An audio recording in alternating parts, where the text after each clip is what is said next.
की वीडियो में मैं आप लोगों को यही बताने वाला हूँ कि इन्फ्लुएंसर मार्केटिंग बिजनेस है क्या, इसे कैसे स्टार्ट किया जाता है एंड कैसे इसे ग्रो कर सकते हो। ये वीडियो एक पूरा रोड मैप होने वाला है बिगिनर टू एडवांस लेवल का, जहाँ पे मैं आपको स्टेप बाय स्टेप बताऊंगा कि कब कब क्या क्या करना है। तो बिना किसी देरी के शुरू करते हैं प्योर बेसिक से।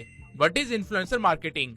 ओके, सो जिन लोगों को नहीं पता उनको इजी वे में समझा देता हूँ। इन्फ्लुएंसर मार्केटर बेसिकली एक मिडल मैन होता है जिसका काम होता है क्रिएटर एंड ब्रांड्स को मिलाना, ताकि ब्रांड्स क्रिएटर्स को स्पॉन्सरशिप दे के अपनी अवेयरनेस और सेल इंक्रीज कर सके एंड क्रिएटर ब्रांड के लिए कंटेंट बना के पैसे कमा सके। सुनने में ये नॉर्मल सी चीज लग रही है एंड आई एम श्योर आप लोग सोच रहे होंगे कि इसके लिए मिडल मैन की क्या जरूरत है। वेल, बहुत ही सिंपल सा आंसर है। क्रिएटर अपने कंटेंट क्रिएशन के प्रोसेस में इतना बिजी होता है कि उसके पास टाइम नहीं है कि वो जाके ब्रांड्स को ढूंढे, फिर उनको मनाए एंड देन उनसे पैसे लेके उनके लिए काम भी करे एंड काम हो जाने के बाद दोबारा से सेम प्रोसीजर को रिपीट करे एंड साथ ही इन सब के बीच में जो लीगल एग्रीमेंट्स वगैरह होते हैं उनका भी ध्यान रखे। वहीं ब्रांड्स के पास भी नॉलेज नहीं होती है कि उनको किस तरह के क्रिएटर पे स्पेंड करना चाहिए, किस क्रिएटर को कितना पे करना चाहिए एंड उनसे क्या एक्सपेक्ट किया जा सकता है एंड इवन क्रिएटर को रीच करके उनसे नेगोशिएशन भी कैसे करे। ब्रांड्स को भी इन चीजों में प्रॉब्लम आती है क्योंकि ब्रांड्स के पास भी अपना खुद का काम है जो कि उनको कैरी आउट करना है एंड इन्हीं प्रॉब्लम्स को सॉल्व करने के लिए चाहिए होता है मिडल मैन, जो कि है इन्फ्लुएंसर मार्केटर, जो कि क्रिएटर को ढूंढता है, उनको ब्रांड डील्स ला के देता है and negotiation and deal closing का सारा काम करता है और साथ ही एक लॉन्ग टर्म रिलेशन भी बिल्ड करता है ब्रांड्स के साथ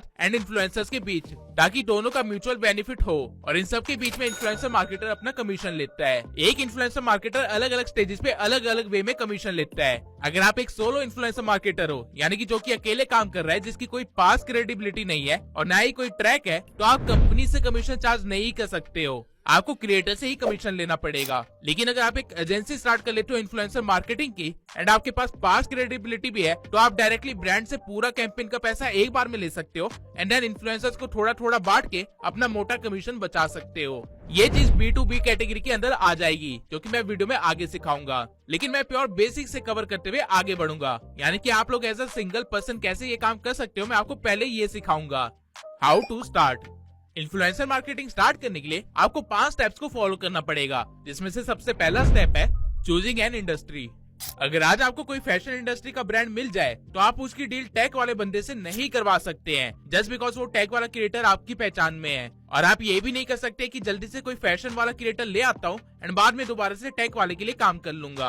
अगर आप इस वे में इन्फ्लुएंसर मार्केटिंग करने की कोशिश करोगे तो आपकी हालत धोबी घाट के कुत्ते जैसी हो जाएगी, जो कि ना तो घर का बचेगा ना ही घाट का। एंड मैक्सिमम बिगनर्स यही गलती करते हैं। इस इंडस्ट्री में घुसते ही उनको इतना पैसा दिखता है कि वो किसी भी डील को छोड़ना नहीं चाहते हैं। एज अ रिजल्ट वो किसी भी इंडस्ट्री के अंदर क्रेडिबिलिटी नहीं बना पाते हैं, लॉन्ग टर्म गेम नहीं खेल पाते हैं और कुछ हजार रुपए कमा के गायब हो जाते हैं, जबकि एक्चुअल में ये इंडस्ट्री काफी बड़ी है। तब क्वेश्चन ये आता है कि इंडस्ट्री चूज करे कैसे। इसके लिए आपको simply 3C fit framework check करना है, जहाँ पे पहला C का मतलब है क्यूरियोसिटी, यानी कि ऐसी कौन सी इंडस्ट्री है जिसके अंदर आप जेन्युइनली इंटरेस्टेड हो, जिसके बारे में आपको ऑलरेडी थोड़ी सी नॉलेज है। यानी कि आपको पता होना चाहिए कि उस इंडस्ट्री में कौन से ब्रांड्स है, कौन से इन्फ्लुएंसर्स टॉप पे है, क्या क्या नया चलता रहता है उस इंडस्ट्री के अंदर, एवरीथिंग। अगर आप लोगों को ऑलरेडी इस चीज की नॉलेज नहीं है तो कोई प्रॉब्लम नहीं है, आपको बस एक ऐसी इंडस्ट्री ढूंढनी है जिसके बारे में ये चीजें सीखने में आप इंटरेस्टेड हो, आपका काम आसान हो जाएगा। दूसरे C का मतलब है कैपेबिलिटी। अगर इन्फ्लुएंसर मार्केटिंग में घुस रहे हो तो मैं प्रेफर करूंगा कि एक लॉन्ग टर्म विजन लेके चलो एंड लॉन्ग टर्म में आपको एक सवाल खुद से पूछना ही पड़ेगा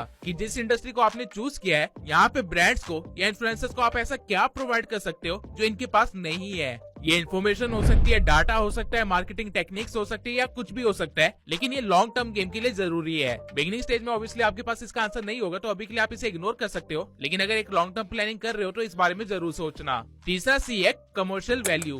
हर इन्फ्लुएंसर मार्केटर इक्वल पैसे नहीं कमाता है एंड इवन एक फूड इंडस्ट्री का इन्फ्लुएंसर मार्केटर जितना मर्जी ट्राई कर ले, शायद ही वो कभी किसी फाइनेंस इंडस्ट्री वाले इन्फ्लुएंसर मार्केटर को कम्पीट कर पाएगा। रीजन है इंडस्ट्री का market size and spending power, या फिर अगर मैं इजी लैंग्वेज में कह दूं तो CPM। आपकी अर्निंग सीधा सीधा प्रोपोर्शनल होगी ब्रांड्स की अर्निंग से एंड क्रिएटर्स की अर्निंग के। यानी कि क्रिएटर अगर अच्छा अमाउंट नहीं कमा पा रहे हैं तो आप भी नहीं कमा पाओगे। तो ये चीज को आपको ध्यान में रखना है। अब कौन सी इंडस्ट्री सबसे ज्यादा बेनिफिशियल है इन्फ्लुएंसर मार्केटिंग में, उनकी मैंने एक लिस्ट क्रोनोलॉजिकल ऑर्डर